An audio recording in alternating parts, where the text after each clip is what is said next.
Here we are at one of my favorite Chicago landmarks. It would have to be the Chicago Cultural Center, right behind me here. Whoop, whoop, whoop. At the moment, this is a cultural center.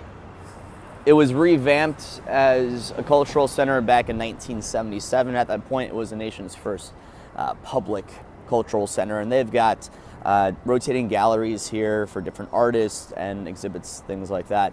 They also have one of the world's largest Tiffany domes. They have free concerts on select days.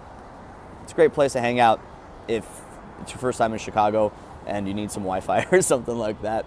But more so, I love it because it was our first library, our first central library, and our first library in general, I guess.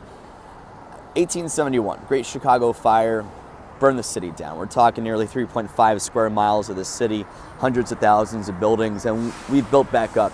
And the world actually banded together to help us. Everybody tried to do what they could.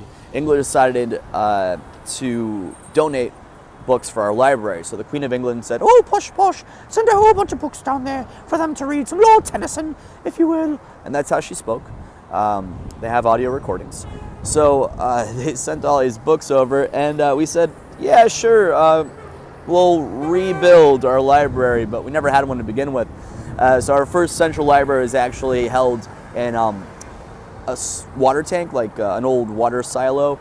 We outgrew that and moved here in 1897, although the land was owned by the Grand Army of the Republic, so we struck a deal with them to kind of co-own it. So half of it was used for their purposes, and then the other half was used for the library. Nowadays, our central library would be the Harold Washington, which is massive, but this is still a great place to hang out.